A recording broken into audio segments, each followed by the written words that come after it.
అందరికీ శనార్థులు దిల్దార్ వార్తలకి స్వాగతం. పసుపు పండుగను కార్యకర్తలు దండిగా చేసుకుంటున్నారు కదా. ఇగియాల పెద్ద ఎన్టీఆర్ జయంతి కూడా. విన్నా మనోళ్ళ నినాదాలు కూడా ఒక్కడే చంద్రుడు, ఒక్కడే సూర్యుడు, ఒక్కడే తారక రాముడని. మంగళగిరినే కాదు శానా జాగాలల్లా ఎన్టీఆర్ తలుసుకున్నారు. మొదలైతే మహానాడుకు పోదాం. రెండో రోజు మహానాడులా పెద్ద ఎన్టీఆర్ ను తలుసుకున్నారు లీడర్లు, కార్యకర్తలు. పెద్దాయన విగ్రహానికి దండం పెట్టి అటెన్క పార్టీ పండుగల మల్లొకపారి భారతరత్న ఇయ్యాలని తీర్మానం పెట్టిర్రు. భారత రాజకీయ చరిత్రలో ఆయన సేవలు విశిష్టమైనవి, అపూర్వమైనవి. అందువల్ల తెలుగు ప్రజల మనోభావాలను గౌరవిస్తూ దేశానికి, తెలుగు జాతికి ఆయన చేసిన విశిష్ట సేవలను గుర్తించి భారత ప్రభుత్వం స్వర్గీయ నందమూరి తారక రామారావు గారికి దేశ అత్యున్నత పౌర పురస్కారం భారతరత్నను ప్రకటించాలని మహానాడు ఏకగ్రీవంగా తీర్మానిస్తుంది. ఇప్పుడు కేంద్రంలో మీరే కదా సార్ చక్రం తిప్పేది. జర మోడీ సార్ను కలిసినప్పుడు గట్టిగా అనుకోండి అయితది గని. అయితే ఎన్టీఆర్ జయంతి అని పట్నంలో చిన్న ఎన్టీఆర్, పాత తెలుగుదేశం లీడర్లు, అభిమానులు నివాళులప్పచెప్పిర్రు. అయితే మహానాడులో ఒక కార్యకర్తను పిలిచి మాట్లాడమంటే కొత్త ముచ్చడే చెప్పిండు. ఎన్టీఆర్ అంత స్ఫురద్రూపి మళ్ళీ ఒకే ఒక్కడు నాకు కనబడుతున్నాడు నారాయణ నందమూరి కుటుంబంలో. That is Devansh. అంత అందగాడు దేవాంశ్. ఆ కళ్ళద్దలు లేకపోతే డిట్టో ఎన్టీఆర్ దేవాంశ్. జై తెలుగుదేశం, జై జై తెలుగుదేశం. ఈ యాంగిల్లో తాత బాబు సారు, నాయన లోకేశం సార్ కూడా చూడలేదు కావచ్చు. రాబోయే తరానికి ఒక హీరోను, లీడర్ను గుర్తించి లోకానికి పరిచయం చేసిండు ఈ కార్యకర్త. కర్ణాటకలో సిద్ధరామయ్య సీటు ఇడిగిందట కదా. సూడప్ప సిద్ధప్ప, నేను సీఎం సీట్ మీద కన్నేసిన అని చెప్పిండు కదా శివకుమార్. మరి గిన్నేళ్ళకైంది. ఏదైనా కాలం కలిసి రావాలి కదా. అంతే అంటవా? అంతేగాని పాపం బాధతోనే సీట్ ఇడిచిపెట్టిండు. అదేమన్నా ఉత్త సీటారా? సీఎం సీటు బాధ ఉండదా? మరి మొత్తానికి త్యాగశీలే. మొత్తానికి కర్ణాటకలో సిద్ధరామయ్య సీఎం సీట్లకెళ్లి దిగి శివకుమార్ కూసుండబోతున్నాడు. అధిష్టానం కాడ అలిగినా గులిగినా సిద్ధరామయ్య మాట నడవలేదు. శివకుమారే ఏ మంత్రం వేసిండో మా వేసిండో గాని ఇన్నేళ్లు నడిచిన కుర్చీలాట బంద్ అయింది. షాన్నొద్దులకెంచి సిద్ధయ్య దిగిపోతుండనే చర్చ నడుస్తూనే ఉన్నది గాని అది కాలేదు. రాహుల్ గాంధీ నీ మర్యాదకు లోటు రానియం, ఢిల్లీలో నా పక్క పొంట ఊసుండబెట్టుకుంటా, నీ కొడుకును రాజకీయంగా చూసుకుంటా అని చెప్పి డీకే శివకుమార్ కు లైన్ క్లియర్ చేసిండు. గవర్నర్ సార్ వచ్చినాక రేపో మాపో కొత్త సీఎం గా శివకుమార్ కూసుండబోతున్నాడు. మరి సిద్ధరామయ్యను ఢిల్లీలో వాడుకుంటారట. మొత్తానికి కర్ణాటక రాజకీయం కొత్త తోబలబోతున్నది శుక్రవారం నుంచి. నాకు ఒక సైకిల్ కావాలరా. ఏ వయసులో ఏం దొక్కాలన్నా అప్పుడే దొక్కాలి. ఇప్పుడు సైకిల్ కావాలంటే ఎట్లా? నేను అంటున్నది ఇప్పుడు పెట్రోల్ రేట్లు పెరిగినాయి కదా, ఊకే సప్పుడేక సైకిల్ కొనుక్కొని ఆఫీస్కి వద్దామనిగా. పనిగల బంటు పందిరేస్తే కుక్కతో కదాకి కూలిపోయిందట. మన రోడ్ల మీద ట్రాఫిక్ ఎట్లుంటుందో తెలుసు కదా. ఎవరన్నా టక్కర పెడితే ఉన్నది పోతది, ఉంచుకున్న పోతది. దవాఖానలో పడితే నువ్వెన్ననే చెప్పు, నేను సైకిల్ కొని నేర్చుకుంటా ఈ మేడం లెక్క. ఏ మేడం అవ్వో? వరేవ్వా, ఏమన్నా సైకిల్ దొక్కుతున్నదా? ఎవలీమే తోపు హీరోయినో, సినిమా యాక్టర్ గిట్లనో అనుకునేరు. అంతకంటే పెద్ద మహారాష్ట్ర సీఎం ఫడ్నవీస్ సారోళ్ళు ఇంటామే. మోడీ సారి చెప్పిండని భర్త బుల్లెట్ బండి మీద సెక్రటేరియట్ కు పోతే మేడం సైకిల్ వేసుకుని షోరూమ్ కు పోయింది. షోరూమ్ కూడా మేడం రేంజ్ కు తగ్గట్టే ఉన్నది. అన్ని ఫారెన్ వస్తువులే దొరుకుతాయి. ఇంట్లో బోర్డులు చూస్తుంటేనే తెలుస్తున్నది కదా. మేడం పెట్రోల్ ఆదా చేస్తున్నా అని, డాలర్ను తగ్గిస్తున్నా అని దునియాకు చెప్దామని చూసింది గాని అదే బయట దేశాల వస్తువులున్న షోరూమ్ కు పోయినా అన్న సంగతే మర్చిపోయింది. ఈడ సైకిల్ దొక్కుంటూ వచ్చి మళ్ళీ డాలర్ రోడ్డు తయారు చేసిన వస్తువులే ఉండవు కదా మేడం అని అంటున్నారు ఈ వార్త చూసిన జనాలు. ఈ లోకం మీద అబద్ధాలు ఆడన లేవలో తెలుసారా? ఇంకెవలు? మందు బాబులు. కరెస్ట్. నీకు 100కు 100 మార్కులు. తాగినల నోట వాసన వస్తదేమో గాని అసత్యం మాత్రం రాదు. అందుకే అంటారు తాగుబోతులు పసిపిల్లలతో సమానమని. అవును, ఆళ్ళలో వాళ్ళకే గాని ఎదుటోడు చెప్పేది వినిపించుకోరు. అంతేనా? ఎదుటి వాళ్ళు వినకున్నా తాము చెప్పాలనుకుని చెప్పే వరకు ఇడిచిపెట్టారు. అంతేందుకు, బాబు సారే అప్పట్లో చెప్పలేదా తాగుబోతులంత నిజాయితీ పరులుండరని? ఇంత మంచి మందు బాబులను సమాజంలో ఎందుకు చీప్ గా చూస్తారు? నిజం మాట్లాడిన గట్లనే చూస్తారు ఈ పాడు సమాజం. అట్లా అనేటోళ్ళ కళ్ళు తెరిపించేందుకే ఓ వార్త పట్టుకొచ్చిన. చూడుండ్రులా.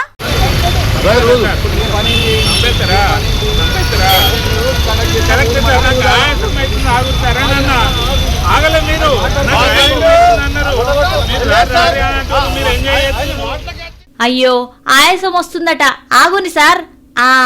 ఇక మెల్లగా ఊదే అన్న.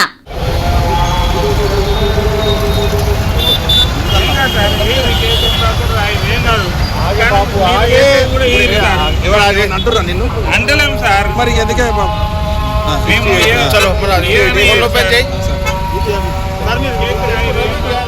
అబ్బా అన్న మనసులో శాన బాధనే ఉన్నది. మామూలు మనిషి అయితే ఇంత ధైర్యంగా నిలదీయగలడా? మందుబాబు కాబట్టే కాకీలనే కడిగి పారేస్తున్నాడు. నిజాయితీ పరులే కాదు, గుండె ధైర్యం ఉన్నోళ్ళు కూడా మందుబాబులే. ఫైన్ కడితే జైలుకోతా కానీ మీరు ఏ సైడ్ ఎత్తలేరు కదా. పని చేసుకుని బతుకోవడం మీరు ఇది ఏదైనా చేస్తారు.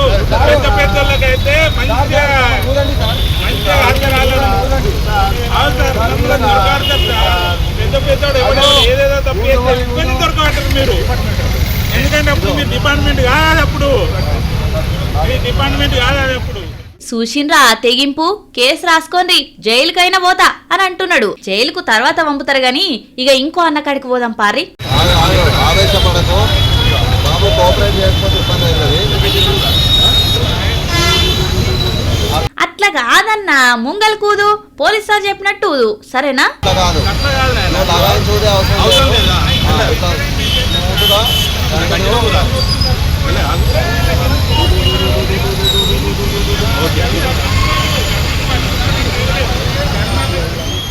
అబ్బా కాకీలకు కోపం ఎక్కువ, దూకుడు ఎక్కువ అని అంటారు గాని మందుబాబులను చూడుండ్రి చంటి పిల్లలను బతిమ్లాడినట్టు ఎట్లా బతిమ్లాడుతున్నారో. కరీంనగర్ తెలంగాణ చౌకాడ డ్రంక్ అండ్ డ్రైవ్ పని పెట్టుకున్న పోలీసులకు సుక్కలు చూపెట్టిరు మందుబాబులు. అసలు పోలీసులకు ఇంత సహనం ఉంటదా అనే రేంజ్ లా తలకాయ తిన్నారు. ఇక అసలే చుట్టూ వీడియోలు కానొచ్చేసరికి ట్రాఫిక్ వాళ్ళు కూడా బీపీ మొత్తం కంట్రోల్ లో పెట్టుకుని గాంధీ తాత లెక్క పెదవుల మీద చిరునవ్వులు జిన్నించుకుంటా చిన్నపిల్లల బతిమ్లాడినట్టే బతిమ్లాడిర్రు. మందుబాబులతోటి మామూలుగా ఉండదు, మినిమం ఉంటది మరి.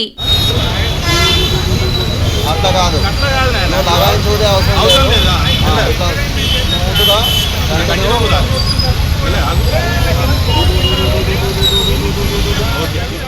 నాకెందుకో మళ్ళొక ఉద్యమం వస్తుంది అనిపిస్తుందిరా. ఎందుకమ్మా, ఇప్పటికే ఇరాన్ అమెరికా కొట్టుకొని కార్లలో తిరిగేటోళ్లను సైకిల్ మీకు తెచ్చిర్రు, ఇంకో యుద్ధమా మళ్ళా? వీళ్ళు యుద్ధంలోకి దిగితే డీజిల్ పెట్రోల్ కాదు, తినేటందుకు తిండే ఉండదు. అమ్మో, మరెందుకట్లా? అమ్మకు కోపం వస్తే ఏం చేస్తది? వంట బంద్ పెడతది. మరి రైతుకు కోపం వస్తే ఏం చేస్తాడు? వ్యవసాయం బంద్ పెడతాడా? మరి పెట్టడా? వాళ్ళ బాధ కూడా కాదనిలేమనుకో, మామూలు బాధ కాదు. అన్నం పెట్టేటోళ్లకు సున్నం పెట్టుడంటే గిదే కావచ్చు. రైతన్నకు ఎంత బాధ వచ్చింది చూడుర్రి. పంటను తోపుడు బండి మీద పెట్టుకొని పోతున్నాడు. రైతు పేరు మణిపాల్ రెడ్డి. యాదాద్రి జిల్లా కొలనుపాక మార్కెట్ల పంట చేరి రోజులు గడుస్తున్నాయి గాని కాంటా కేసింది లేదు. రోజు రోజుకు వచ్చే ధాన్యం పెరుగుతుంది గాని కాంటా వేసి తీసుకుపోతలేరని ఇక లాభం లేదని గిట్ల తోపుడు బండి మీద ఆలేరు మార్కెట్ కు కాళ్లకు చెప్పులు లేకుండా ఎండాకాలం పూట గిట్ల ప్రయాణం చేస్తున్నాడు. ఆఖరికి అమాలీలు లేరంటే రైతులే అమాలీలై లోడ్ చేసుకుంటున్నారు. ఎండొస్తే ఎండ పెట్టుకుంటున్నారు, వానొస్తే కుప్ప నూరుసుకుంటున్నారు. కంటి మీద కునుకు లేకుండా కంటి పాప లెక్క కాపాడుకుంటున్నారు. ఉద్యమాలు చేస్తున్నారు. రైతులకు మేమండగా ఉంటున్నాము అని అంటున్నారా? ఎంత మంది వచ్చినా ఎన్ని చెప్పినా పంట మాత్రం కదులుతలేదు. ఇగేముంది, వారం రోజుల వానలే మొదలైతాయి. మృగశిర పడితే విత్తనమే పెడతారు. ఇక అలా గోస ఆ దేవుడే ఆదుకోవాలి. అందరిని ఆదుకుంటున్నారు, ఆసరైతున్నారు. మేమేం పాపం చేసినాం? మా గురించి ఆలోచించిన లేరు అసలుకి. మీ గురించి అంటే సూటిగా చెప్పరా, సుత్తి లేకుండా? అదే రీల్స్ చేసేటోళ్ళ గురించి. అంటే మీకేం సాయం చేయమంటావు? అర్హులకు ఆసరా పింఛన్లు, రైతన్నలకు రైతు బంధు, మహిళా సంఘాలకు లోన్లు ఇస్తున్నారు. మేమేం పాపం చేసినాం? అంటే రైతులకు రైతు బంధు లెక్క రీల్ బంధు పథకం పెట్టమంటావు? ఏ ఇస్తే తప్పేంటి? సమాజ సేవకులమే కదా మేము కూడా. మీరు సమాజానికి సేవ చేస్తున్నారా? సరే ఇన్ఫ్లుయెన్సర్స్ అనుకో, సాయం చేస్తే తప్పేంది? ఇంకా నయ్యం, బ్యాంకులు లోన్లు ఇచ్చి ఈఎంఐలు ఫెసిలిటీ పెట్టలే అనలేదు ఇంకా. ఓ అవును కదా, ఇదేదో బాగుందిరా. ఇప్పుడు బ్యాంకుకు పోతావేంది? ఏ పెళ్లిలకు లోన్ ఇస్తున్నారట కదా, మాకెందుకు ఇయ్యరు? పెండ్లీలకు లోన్లా? అయ్యో నీకు తెలియదా? అయితే నీకు కూడా స్టోరీ చెప్పాల్సిందే. పెండ్లి వేసి చూడు, ఇల్లు కట్టి చూడు అని అంటారు. ఇప్పుడు ఆ రెండు పనులు చాలా అల్కగానే అవుతున్నాయి కదా. అప్పుడంటే అప్పుల కోసం తిరిగి చెప్పులు అరిగేది, అయినోళ్ళు ఆప్తులు తలా ఓ చెయ్యేస్తే ఇల్లు నిలబడేది, పెండ్లి అయ్యేది. కానీ ఇప్పుడు ఇండ్లు కట్టాలంటే బ్యాంకులే లోన్లు ఇస్తున్నాయి కదా. అట్లనే పెండ్లి చేసుకునేటోళ్ళకు కూడా లోన్లు ఇచ్చి నెలకింత కిస్తీల రూపంలో కట్ చేసుకునే సౌలత్ తెచ్చినాయి బ్యాంకులు. పెండ్లు అంటే ఇప్పుడు చిన్న ముచ్చట్న, కోటీశ్వరుడైనా ఓ కోటి అప్పు చేయాల్సిందే, పేదోడైతే ఎకరం అమ్మాల్సిందే. ఆడపిల్లైతే అప్పు లేకుండా పెండ్లే కాదు, మగపిల్లగాడైతే ఆస్తులు అమ్మకుండా పెండ్లి కాదు. అగ్గో ఆ రేంజ్ ఖర్చులు చేస్తున్నారు. మరి తిప్పలేం లేకుండా బ్యాంకులే బదులిచ్చి మళ్ళా వడ్డీతోటి తిరిగి తీసుకుంటున్నాయి అన్నట్టు. అట్లని ఊకనే ఇయ్యరు. జీతం ఎంతొస్తుంది, తాకతేంది, లోన్ తీసుకుంటే ఈఎంఐ గడతాడా ఎగ్గొడతాడా అన్ని చూసి ఆధార్ ప్రూఫ్ తీసుకొని లోన్లు శాంక్షన్ చేస్తారు. ఇక మన చుట్టుపట్టున్న అన్ని బ్యాంకులు ఈ సౌలత్ తెస్తున్నాయి. కానీ అవసరం కోసం అత్యవసరంగా లోన్లు పెట్టుకొని పెళ్లి చేసుకుంటే ఓకే గాని హెచ్చులకు పోతే మాత్రం పోవద్దుల్లా ఎల్లెలకల వడద్దు అని కొంతమంది అంటున్నారు. అంతే కదా, పెళ్లికి పెట్టిన సొమ్ము ఒక్కటి కూడా వెనక్కచ్చేది ఉంటదా చెప్పుండ్రి? చెప్పుకునే తందుకు వీడియోలు చూపెట్టుకునే తందుకు బాగానే ఉన్నా కష్టం వస్తే అవి ఆదుకునే పరిస్థితి అయితే ఉండదు. అవును బుజ్జి, నువ్వు జాతరలకు పోతుంటావా? ఎందుకు పోను, వచ్చే నెల మా ఊర్లో కూడా మల్లన్న జాతర ఉంది, పోవుడే. మామూలుగా జాతరల కాడ నీకేం కనిపిస్తాయి? నాకైతే దేవుణ్ణి దర్శనం చేసుకునే ఆలస్యం, సీదా తినుబండారాలకు పోతా, పేలాలు చిలకల దండల దిక్కే పోతా నేను. ఇంకా ఏమేముంటాయి? ఏముంటాయి, చిన్న పోరాళ్ళకు బొమ్మలు, ఆడపిల్లలకు గాజులు, దేవుని సామాన్లు, పువ్వులు, కొబ్బరికాయల మటలు, అబ్బో గోళ గోలు ఉంటది కదా. ప్రతి జాతరల గుళ్ళ దగ్గర గివ్వే ఉంటాయి, కానీ సరస్వతి పుష్కరాల కాడ ఎవరున్నారో చూడు. కాళేశ్వరం సరస్వతి పుష్కరాలల్లా ఈ ప్రభాకర్ పంతులే వైరల్ అవుతున్నాడు. పుష్కరాలకు పుణ్యస్నానాలకు లక్షల మంది భక్తులు తరలిస్తారు కాబట్టి ఇదే మంచి టైం అని ఈ అవగాహన కార్యక్రమం చేపట్టిండు.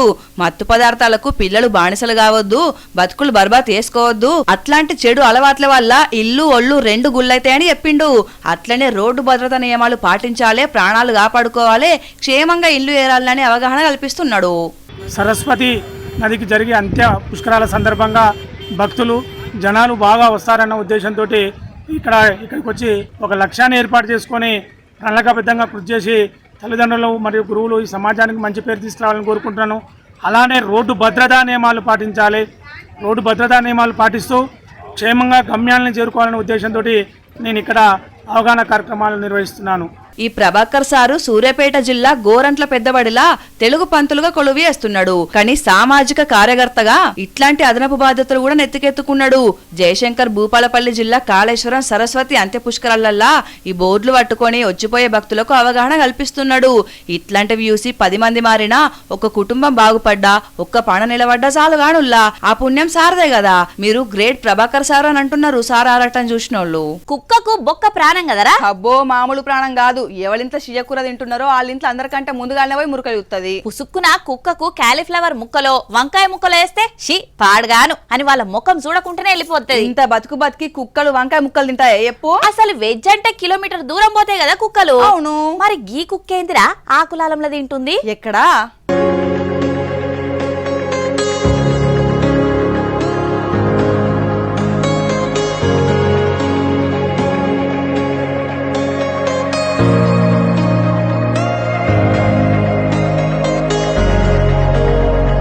ఇవుల్లా ఇలాంటి దిల్దార్ వార్తలు మళ్ళొచ్చే దిల్దార్ వార్తల్లా మళ్ళా కలుద్దాం. అంతవరకు చూస్తూనే ఉండండి వనితా టీవీ. నమస్తే.